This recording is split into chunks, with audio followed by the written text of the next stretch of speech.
പണ്ട് പണ്ട് ഒരു മലയോര ഗ്രാമത്തിൽ ദയാലുവായ ഒരു വൃദ്ധൻ താമസിച്ചിരുന്നു. എല്ലാവരും അദ്ദേഹത്തെ മുത്തശ്ശിപ്പൻ എന്ന് വിളിച്ചു. അദ്ദേഹത്തിന്റെ പക്കൽ തിളങ്ങുന്ന കുറച്ച് വിത്തുകൾ ഉണ്ടായിരുന്നു. ഒരു ദിവസം ഗ്രാമത്തിലെ വികൃതിയായ ഒരു കുട്ടി മുത്തശ്ശിപ്പനോട് ചോദിച്ചു, മുത്തശ്ശിപ്പ, എന്താണ് ഈ വിത്തുകളുടെ പ്രത്യേകത? ഇത് നട്ടാൽ സ്വർണം ലഭിക്കുമോ? മുത്തശ്ശിപ്പൻ ചിരിച്ചുകൊണ്ട് പറഞ്ഞു, ഇല്ല മോനെ, ഇത് സ്വർണമല്ല. ഇത് സന്തോഷത്തിന്റെ വിത്തുകൾ ആണ്. ഇത് മുളയ്ക്കണമെങ്കിൽ ഒരു നിബന്ധനയുണ്ട്. നീ ഇത് നട്ടിട്ട് എല്ലാ ദിവസവും നിന്റെ ജീവിതത്തിൽ നടന്ന നല്ല കാര്യങ്ങൾ ഈ വിത്തിനോട് പറയണം.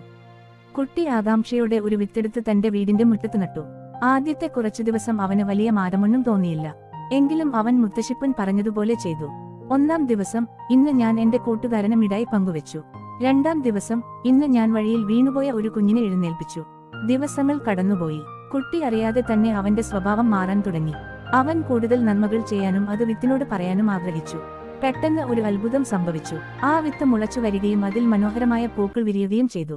ആ പൂക്കളുടെ മണം ഗ്രാമം മുഴുവൻ പരന്നു. അത് ശ്വസിക്കുന്നവർക്കെല്ലാം മനസ്സിൽ വലിയ സന്തോഷം തോന്നി. കഥയുടെ സാരം: നമ്മുടെ മനസ്സ് ഒരു മണ്ണുപോലെയാണ്. അതിൽ നല്ല ചിന്തകളും പ്രവൃത്തികളും വളർത്തിയാൽ മാത്രമേ നമ്മുടെ ജീവിതം സുഗന്ധപൂരിതം. പണ്ട് പണ്ട് ഒരു മലയോര ഗ്രാമത്തിൽ ദയാലുവായ ഒരു വൃദ്ധൻ താമസിച്ചിരുന്നു. എല്ലാവരും അദ്ദേഹത്തെ മുത്തശ്ശിപ്പൻ എന്ന് വിളിച്ചു. അദ്ദേഹത്തിന്റെ പക്കൽ തിളങ്ങുന്ന കുറച്ച് വിത്തുകൾ ഉണ്ടായിരുന്നു. ഒരു ദിവസം ഗ്രാമത്തിലെ വികൃതിയായ ഒരു കുട്ടി മുത്തശ്ശിപ്പനോട് ചോദിച്ചു, മുത്തശ്ശിപ്പ, എന്താണ് ഈ വിത്തുകളുടെ പ്രത്യേകത? ഇത് നട്ടാൽ സ്വർണം ലഭിക്കുമോ? മുത്തശ്ശിപ്പൻ ചിരിച്ചുകൊണ്ട് പറഞ്ഞു, ഇല്ല മോനെ, ഇത് സ്വർണമല്ല. ഇത് സന്തോഷത്തിന്റെ വിത്തുകൾ ആണ്. ഇത് മുളയ്ക്കണമെങ്കിൽ ഒരു നിബന്ധനയുണ്ട്. നീ ഇത് നട്ടിട്ട് എല്ലാ ദിവസവും നിന്റെ ജീവിതത്തിൽ നടന്ന നല്ല കാര്യങ്ങൾ ഈ വിത്തിനോട് പറയണം. കുട്ടി ആകാംക്ഷയോടെ ഒരു വിത്തെടുത്ത് തന്റെ വീടിന്റെ മുറ്റത്ത് നട്ടു. ആദ്യത്തെ കുറച്ചു ദിവസം അവന് വലിയ മാറ്റമൊന്നും തോന്നിയില്ല. എങ്കിലും അവൻ മുത്തശ്ശിപ്പൻ പറഞ്ഞതുപോലെ ചെയ്തു. ഒന്നാം ദിവസം, ഇന്ന് ഞാൻ എന്റെ കൂട്ടുകാരന് മിഠായി പങ്കുവച്ചു. രണ്ടാം ദിവസം, ഇന്ന് ഞാൻ വഴിയിൽ വീണുപോയ ഒരു കുഞ്ഞിനെ എഴുന്നേൽപ്പിച്ചു. ദിവസങ്ങൾ കടന്നുപോയി. കുട്ടി അറിയാതെ തന്നെ അവന്റെ സ്വഭാവം മാറാൻ തുടങ്ങി. അവൻ കൂടുതൽ നന്മകൾ ചെയ്യാനും അത് വിത്തിനോട് പറയാനും ആഗ്രഹിച്ചു.